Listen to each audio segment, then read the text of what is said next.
좋아요, 구독!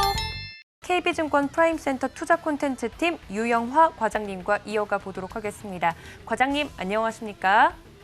네, 안녕하세요. 네, 반갑습니다. 저희 매매 시그널 시청자분들과는 처음 인사드리는 것이기 때문에 짧게 소개와 앞으로의 포부 정도 들어볼 수 있을까요, 과장님? 네. 처음 뵙게 되어서 정말 반갑습니다. 앞으로 제가 9시 반부터 9시 40분까지 10분 동안 시장의 상황 전달해 드릴 텐데요. 투자자분들께 도움되는 정보 알차게 전달을 해드리도록 하겠습니다. 네, 이렇게 앞으로 매매 시그널 시청자분들과 함께 시장 상황 살펴주시겠다고 말씀을 해주셨는데 지금 현재 시장부터 좀 살펴보도록 하겠습니다. 코스피가 0.53% 정도, 코스닥이 0.17% 정도 강보합권에서 움직이고 있는데 시장 어떻게 정리해 볼 수 있을까요?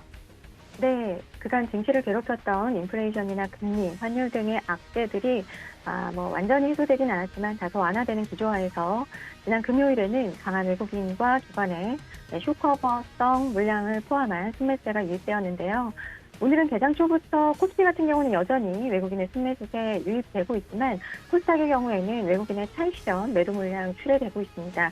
기관은 양시장을 또 매도를 하고 있는 상황인데요.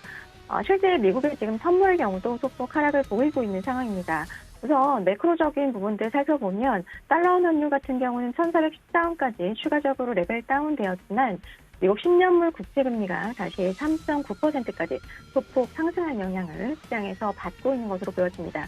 아무래도 미국 중간선거 결과가 영향을 다소 미치고 있는 것으로 보여지는데요. 아마 투자자분들의 가장 큰 궁금증은 이 단전한 증시가 계속 될 것이냐, 이 지속성일 것 같은데요.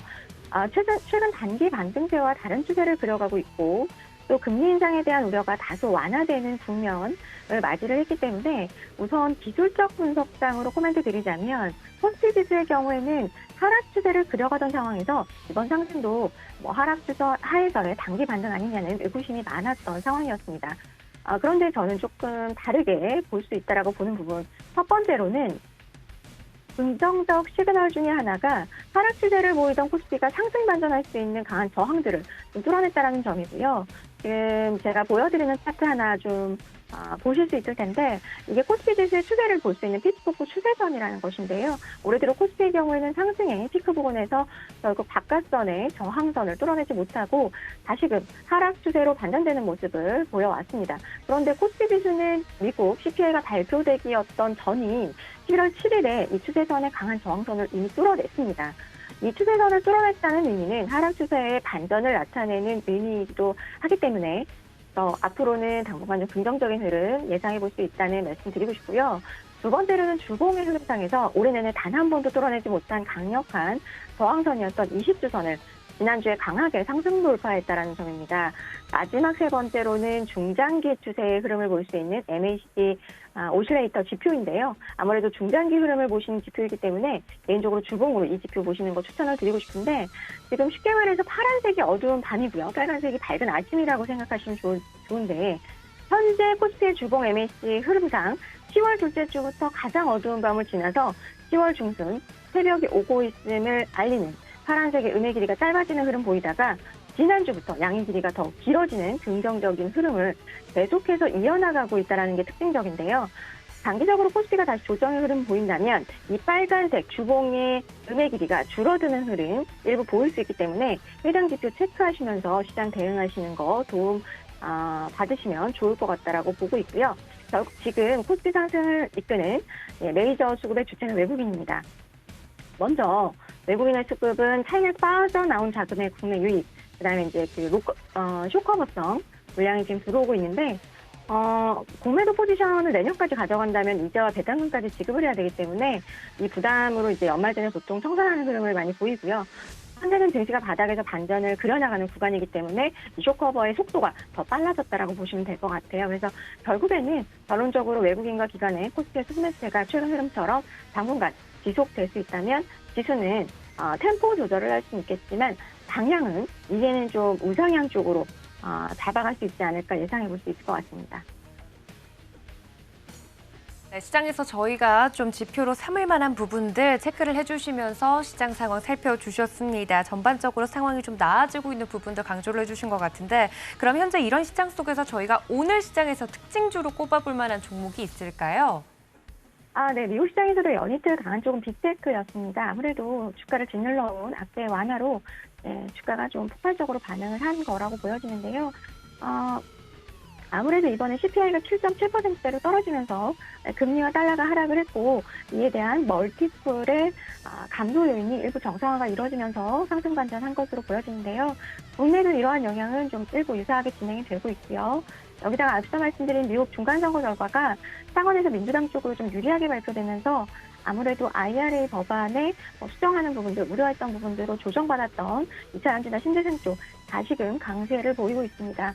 당분간은 이제 아무래도 쇼커버가 급하게 들어오는 종목들, 단기로는 좀 시세를 낼 가능성이 있다라고 보여지는데 지금 이제 쇼커버가 당분간 좀 진행될 수 있는 가능성 보이는 기업들 말씀드리면 롯데관광개발이나 LNF, 두산피얼셀, SM이나 대주전자 정도 제로 정도로 말씀을 드릴 수 있을 것 같고요. 또 메이저 수급이 바텀 패싱을 해볼 만한 대형주 같은 경우는 공매도 잔고가 일정 부분 있으면서 실적 하향 추정이 많이 이루어져서 주가는 많이 하락했고 또 특히나 이번 3분기 실적이 선방한 종목들 위주로 좀 살펴보시면 좋을 것 같은데 대표적으로는 네이버나 NC소프트 정도 눈여겨보시면 좋을 것 같습니다. 네, 이렇게 특징적인 종목까지 이야기를 나눠봤습니다. 그렇다면 과장님 마지막으로 이런 시장 속에서 저희가 좀 담아볼 수 있을 만한 매매 시그널 보내고 있는 종목도 있을까요? 네, 저는 개인적으로 주목해 보실 만한 쪽은 IT 쪽 보시면 좋을 것 같은데 종목으로는 덕산 네오록스입니다. 이 회사는 지난 2년간 플러스 30%대 이상의 높은 매출 성장을 보여준 기업인데요. 올해는 전방이 워낙 부진했었기 때문에 실적이 기대에 미치지는 못했습니다. 하지만 연말로 갈수록 올해의 부진보다는 내년부터 재개될 성장 가능성이 시선이 갈 것으로 보여지고요. 특히나 내년부터는 내후년부터 애플은 아이폰에 이어서 아이패드에 OLED 패널을 탑재를 계획하고 있는데요. 아이패드를 시작으로 해서 맥북과 아이맥에도 적용을 확대할 예정이기 때문에 소재주 입장에서는 긍정적인 모멘텀으로 볼 수 있을 것 같습니다. 특히 애플향으로 OLED 패널부터 투스택 팬덤 구조의 적용이 유력한데요. 이 구조는 이제 발광층을 기존에 한 개를 쌌던 것을 이제 두 개를 쌓는 구조인데 스마트폰 등에 사용 중인 이제 싱글스택보다 화면의 밝기가 2배 밝고요. 제품의 수명은 4배까지 확대될 수 있기 때문에 이 투스택 구조의 확대가 기대가 되는데 이 기술을 적용할 경우에는 소재가 기존의 2배로 소모가 됩니다.